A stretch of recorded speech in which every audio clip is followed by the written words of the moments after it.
Hello friends, welcome to Vijayari works. இன்றைக்கி நம்ம வந்து பார்த்திங்கன்னா ஒரு ப்ரைடல் ப்ளவுஸ் டிசைன் பண்ணியிருக்கோம். ஸோ அது வந்துட்டு ரொம்ப காம்ப்ளிகேட்டட் ஸ்டிச்சஸ் எதுவும் இல்லை. ஸோ அதனால தான் நான் வந்துட்டு மேக்கிங் வீடியோ போடலை.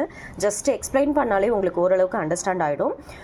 ஆக்சுவலி இது வந்து பார்த்திங்கன்னா பேக் நெக் போர்ஷன் ஃபுல்லாக கவர் பண்ணி நம்ம ஒர்க் பண்ணியிருக்கோம். ஸோ இதில் வந்துட்டு நான் பேக் நெக்கில் என்னென்ன ஒர்க் பண்ணியிருக்கேன் அப்படின்னு உங்களுக்கு நான் எக்ஸ்பிளைன் பண்ணிடுறேன். ஸோ ஃபஸ்ட்டு வந்துட்டு ஒரு 3 லைன்ஸ்க்கு வந்துட்டு நான் ஜரி போட்டிருக்கேன். நெக்ஸ்ட்டு வந்து சுகர் பீடு. நான் இந்த ப்ளவுஸில் யூஸ் பண்ணியிருக்கிறது A-Star brand sugar bead. Round bead வந்து ஷைனி கோல்டில் யூஸ் பண்ணியிருக்கேன். இது வந்துட்டு ஆன்டிக் கிடையாது, ஷைனி கோல்டு. ஷைனி கோல்டுலேயே இந்த ரவுண்ட் பீடு வந்து பார்த்திங்கன்னா உங்களுக்கு 5 mm சைஸில் வரும். நெக்ஸ்ட் வந்துட்டு சுகர் பீடு. நெக்ஸ்ட் வந்து ரெயின்போ கலரில் ஸ்டோன் செயின் யூஸ் பண்ணியிருக்கேன்.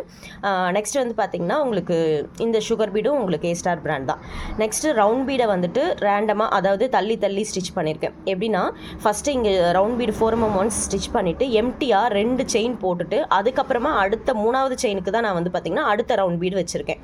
ஸோ அதே மாதிரி தான் அடுத்து 2 எம்டி செயின் போட்டுட்டு அந்த 3வது செயினுக்கு தான் வந்து ரவுண்ட் பீடு வச்சுருக்கேன். ஸோ அந்த மாதிரி நம்ம 2 செயின் போட்டு கேப் விடும்போது தான் இந்த நடுவில் வந்துட்டு நமக்கு சுகர் பீடு அந்த ரவுண்ட் பீடை சுற்றி கவர் பண்ணி நம்மளால் ஸ்டிச் பண்ண முடியும். 2 செயின், ஒரு ரவுண்ட் பீடுக்கும் இன்னொரு ரவுண்ட் பீடுக்கும் நடுவில் வந்துட்டு 2 செயின் வந்து எம்டியாக நம்ம போட்டுக்கணும். சரிங்களா? ஸோ நெக்ஸ்ட்டு வந்து பார்த்திங்கன்னா அவ்வளோதான். இது மாதிரி ஸ்டிச் பண்ணிவிட்டு ஒரு பீடு விட்டு ஒரு பீடு மிடில் வந்துட்டு ஸ்டோன் ஸ்டிக் பண்ணிட்டேன். ஒரு பீடில் வந்துட்டு பார்த்திங்கன்னா round bead 4 mm sugar bead ஒரு பீடும் வச்சு ஒவ்வொரு இடத்துலையும் நான் எண்ணாட் போட்டிருக்கேன். அதே மாதிரி இந்த திலகம் ஷேப் ஸ்டோனை சுற்றி வந்துட்டு நான் சுகர் பீட் கொடுத்துருக்கேன். அவ்வளோதான் பேக் நெக்கு. ஸோ இதுவே நல்ல ஒரு 1.5 இன்ச்சுக்கு கவர் பண்ணி ரொம்ப நீட்டாக நல்லா ப்ராடாக அந்த ஒர்க்கு கொடுத்துருக்கு. இது ஆக்சுவலி வந்து மார்னிங் வெட்டிங்க்கு முகூர்த்தத்துக்கு போடுற ப்ளவுஸு. சாரீ வந்து full and full maroon colour. So அதுக்கு கான்ட்ராஸ்ட்டாக இருக்கணுங்கிறதுக்காக இந்த மாதிரி க்ரீன் கலர் சூஸ் பண்ணி நமக்கு வாங்கி கொடுத்துருக்காங்க. இந்த ஃபேப்ரிக் வந்து பார்த்திங்கன்னா ஒரிஜினல் சில்க் ஃபேப்ரிக். இதோட ப்ரைஸ் பார்த்திங்கன்னா 1 மீட்டர் 400 rupeesக்கு நமக்கு வாங்கி அனுப்பியிருந்தாங்க. ஸோ இன்னும் நிறைய ரேஞ்சஸில் இருக்குது. நம்ம ரேட்டு கூட அதோட பியூரிட்டி வந்துட்டு இன்க்ரீஸ் ஆகிட்டே இருக்கும்.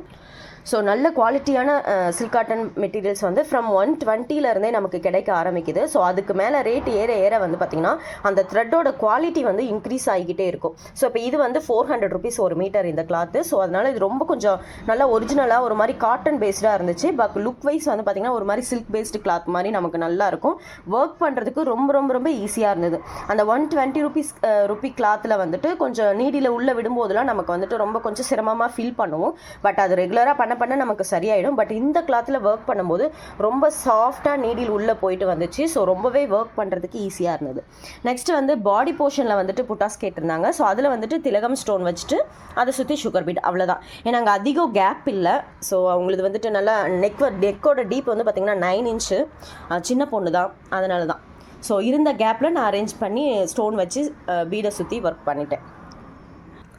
நெக்ஸ்ட் வந்துட்டு ஃப்ரண்ட் நெக் வந்துட்டு அவங்களோட ப்ளவுஸில் வந்துட்டு அளவு ப்ளவுஸில் வந்து ஸ்ட்ரெயிட் கட் கொடுத்துருந்தாங்க. நான் வந்து ஸ்ட்ரெயிட் கட்டில் போட்டு உங்களுக்கு வந்துட்டு சேம் பேக் நெக்கில் ஃபாலோ பண்ண அதே ஒர்க்கை தான் ஃப்ரண்ட் நெக்லேயும் நான் ஃபாலோ பண்ணியிருக்கேன்.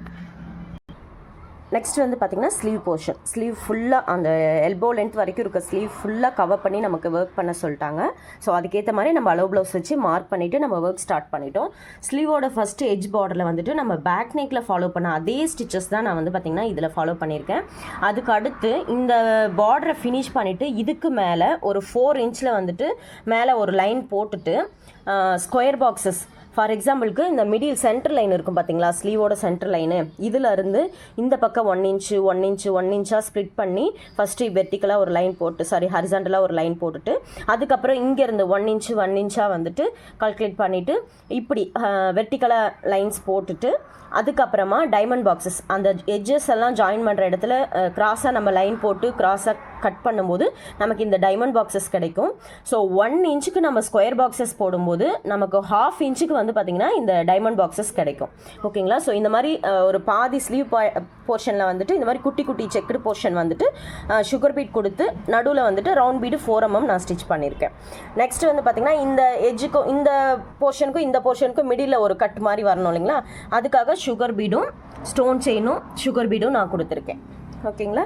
இதுக்கு மேலே வந்து பார்த்திங்கன்னா சேம் ப்ரொசீஜர் தான். பட் வந்துட்டு நான் அந்த ஸ்கொயர் பாக்ஸஸ் போடுற அளவு வந்து இன்க்ரீஸ் பண்ணிக்கிட்டேன். ஃபார் எக்ஸாம்பிளுக்கு 1.5 inchக்கு நான் ஸ்கொயர் பாக்ஸஸ் போட்டு அதுக்கப்புறம் நம்ம கிராஸாக லைன்ஸ் கொடுத்துட்டு போடும்போது நமக்கு 1 inchக்கு இந்த டைமண்ட் பாக்ஸஸ் கிடைக்கும். ஓகேங்களா. இந்த டைமண்ட் பாக்ஸஸோட அளவு வந்து 1 இன்ச்சுக்கு கிடைக்கும்.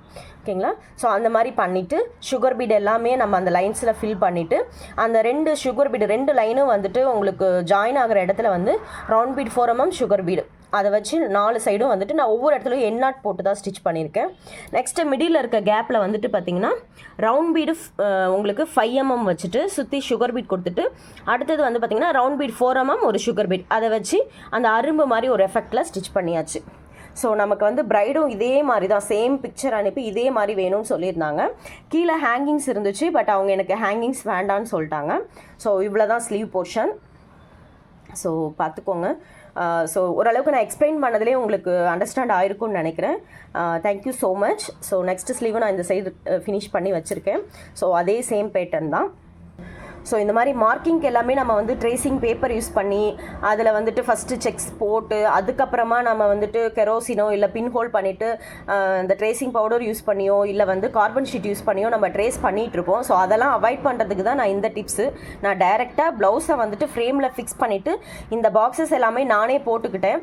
அந்த மிடில் ஸ்கொயர் பாக்ஸஸை வந்துட்டு அழைக்கிறதுக்கு நார்மல் வந்து நட்ராஜ் எரேசர் யூஸ் பண்ணாலே போதும். இதுக்கு நான் யூஸ் பண்ண பென்சில் வந்து மார்க்கிங் பென்சில் தான். ஸோ அதை என்னோட ஷார்ட்ஸ்லேயுமே நான் எக்ஸ்பிளைன் பண்ணியிருந்தேன்.